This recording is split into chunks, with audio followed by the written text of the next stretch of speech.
Lens automatically highlights the popular dishes at this restaurant. You can tap on any dish on the menu and you can see what it looks like again at the Oh, no way.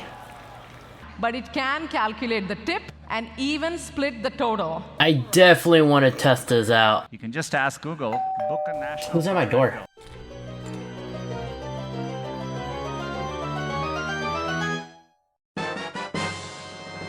So yeah, Google went ahead and sent me their phone, so let's go ahead and test it out and see how useful these software integrations can really be in a day-to-day use. So the Pixel 3a is definitely an interesting phone that just hit the market. Not only is it selling for a new low price for a flagship phone that's running pure Android, so no bloatware or anything, but the display itself, they didn't cheap out on it.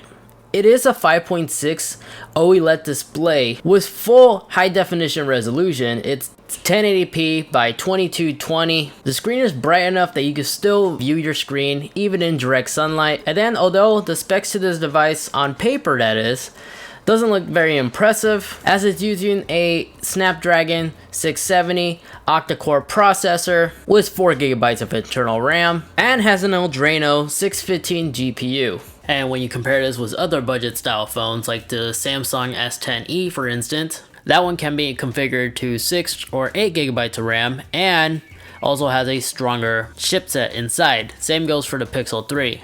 But although it doesn't have impressive numbers on Geekbench, what I think is the OS that allows this phone to perform flawlessly without any hiccups here or there. Because there's no handicap limitations, like it's still able to shoot 4K at 30 FPS. It can also shoot some cool slow motion shots and has full portrait mode capabilities. Although the body structure of the phone is made out of plastic, there's no glass back like the Pixel 3 has. But the benefit to this is less likely to fade away, like some Pixel 3 owners have been reporting, and still offers fast charging. No wireless charging though, but if you were to ask me, I personally prefer fast charging over wireless charging, because wireless charging just takes a long time just to charge it back up to 100. On the backside, the camera shares the same megapixel size, 12.2, and on the front side, we don't have the notch, nor do we have the dual front-facing camera setup like the Pixel 3 does. But this camera, it's an 8 megapixel camera and it's still capable of shooting 1080p. So the color options to choose from, the one they sent us, provided for us, is the jet black. From a distance, this looks really nice, I gotta say. But there's also two additional color options to choose from. There's clearly white and purplish, which I love those names. I wish more manufacturers use simple names like this. It's kind of cool and unique in some ways.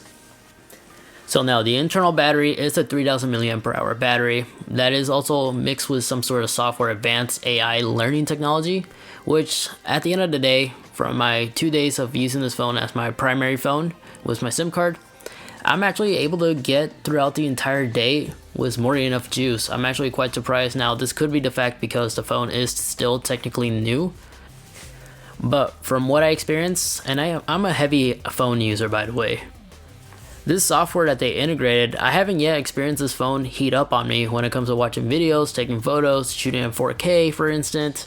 The phone always is remaining perfectly cool. So that advanced learning software that Google integrated is doing a phenomenal job. But now with all that being said, let's now go ahead and move on and finally test the OS, like how they were presenting it in the Google I/O. That was really interesting. So let's go ahead and begin by squeezing our phone to activate our voice assistant. Turn off all the lights. Okay. Awesome. So testing out the AR in Street View was interesting. It doesn't work perfectly how the I/O presented it. When you first launch the application, you have to launch the standard map app, of course. Enter the destination, make sure you hit select, and then start. When it does that, there's a little icon on the bottom of the screen. When you tap that, the phone will require you to scan buildings, structures, signs in order for the AR to be properly calibrated. Once you do that, you simply just head towards the direction that it points you, and when you ever find yourself at an intersection, little arrows will magically appear. Looks really cool. Now this actually works really great, and I can see this being extremely useful in small cities like San Francisco, where literally there's multiple different stores everywhere you go. But what I didn't like was that the application will constantly remind you to put your phone back down. And if you disobey, well, the screen will turn black. So of course this is for liability issues, so you don't hurt yourself or hurt others.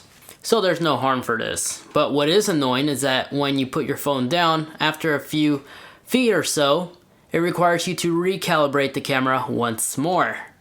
I think this is really distracting because you're more focused on recalibrating the camera than you are of your surrounding.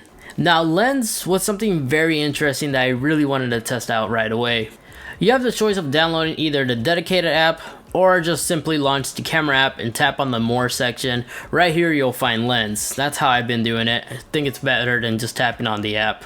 Now the concept to this app is anything that the camera will see will automatically get searched via the Google search engine on images. So for instance, take a look at these flowers. If I tap on the camera, it's going to gather that information and search online for us and tell us the name of this flower. So here it's not only showing us the name, but it's also showing us other flowers that are similar to this one, just in case if it got it wrong. You can view the images here and find out more by clicking on the links that they provide. This is pretty cool. And now since these are store flowers, we're actually able to verify and see if it was correct, and it was close. It got the species of flower right, but not the exact same, but does it really matter? It was pretty close in my opinion, so it's not bad. And then continuing the fun with the lens app, I wanted to see if it's able to identify larger size things like vehicles. So for instance, this standard F-150 pickup truck, I want to see if it's able to identify the brand, mark, and year. And for larger objects, I noticed these dots that pop up. It gathers, all these dots are like different information that it uses to make sure it's correct. The big circle, when you tap on that, that's the end result, and it's accurate. It got the same year and everything. So taking it a step forward, I wanted to see if it's also able to identify trim levels of different vehicles. So this is a F-150 Raptor, and it was able to gather all the information. When I tapped on that, it got the name right, but it wasn't showing me images. But I took a step back and did it again, and now it was giving me more options. So yeah, the first suggestion, it got the right year and everything correct. So that was really interesting. And to make sure this wasn't just a coincidence, I found another one. This one is the standard one, same year as the one that was previously scanned. And approaching the truck, once again we see all those dots, and boom, it got it. There you go. It knew it was the standard F-150 this time. So that's really cool. So now inside a store, I want to see if it's able to price match or check the prices on items. So here's the safe that I found. Simply launch the app. Once again, click on lens, and it immediately picks it up and reads it a lot quicker than the Amazon shopping app, for instance. And yeah, I got the correct price and everything. So now I want to go ahead and try the reservation thing next. That was really cool, having the Google Assistant make reservations for your behalf. Make nearby restaurant reservation. Okay, you've got some choices. Which do you want? BJ's. Okay, let's make a reservation at BJ's Restaurant and Brew House. For how many? 2. Alright, for 2 people. For when? 1:30. Got it. On what day? Okay, for 1:30 p.m. today. To complete your reservation, I need to share your contact details with OpenTable. The name I have is Edda, with a phone number ending in, and the email address email.com. Is that okay? Yes. Got it, thanks. Alright, I booked a table at BJ's Restaurant and Brew House for 2 at 1:30 p.m. today using OpenTable. Look for an email confirmation with the details. That is cool. Reservation confirmed. That is really cool. I'm really impressed. This could definitely make your life so much easier, especially when you're driving. But now let's go ahead and test other stuff. Take a selfie. Opening app. And there we go. Smile. Yeah, that was respectfully quick. Just a matter of seconds. Good job, Google. Now, the other thing to quickly test out was that new night sight mode, which allows you to take excellent photos in a very low light environment. Now, this footage was shot using my iPhone 10, so you could get an idea how dark it was. But when this mode is enabled, it takes really nice photos. I mean, like, the photos look like they were professionally shot with studio lights or something. Even these other photos, like, the subject looks to be well detailed. Now, it's no miracle worker. It's not a night vision mode. If the environment has little to no light, it's gonna come out looking like there's zero to no light. So don't bother trying this in these kind of situations. But back to Lens, on another different restaurant. This is a mom and pop's restaurant. It's not a big major chain restaurant. To see how the menu thing pops out, I was impressed. I was able to take me to the website and look at its reviews and check out its images on food it has to select from. But unfortunately, as we open up the menu, it wasn't highlighting the popular dishes or the meals. Instead, it was just giving me the text. So I could search it up by text, but I mean, like, this is California. It's not the California burger. And then everything else, it was just giving me the definition to those things. It wasn't linking me to the food, an image of the food that they have. So I guess it doesn't work on smaller restaurants. I just thought I had to share this experience. And then when it came time to pay for the bill, there was no option of a calculator for a tip percentage, nor was there a split the bill option. So I don't know what's up with that, Google. Maybe in the near future we might see this, but as of right now, this didn't work. So to wrap up this video, because my footage got corrupted, this phone, $400 for a flagship, pure Android. It's by Google, it's a Pixel phone, so you know support for this phone is going to be more than just 2 years, like other manufacturers do on their flagship phones, Samsung. So expect this to constantly get security updates. The camera's phenomenal. The OS, in my opinion, is what makes this phone special. The lens is amazing for identifying things on the go. The voice assistant is quick and responsive, although it does have lower performing specs than other Android phones on the market. Again, I haven't faced any issues where I noticed like this phone is performing really slow. I mean, like, the OS that this thing has performs really well with this phone. It does the same thing like what Apple does on their iPhones. The iOS is what makes the iPhone powerful.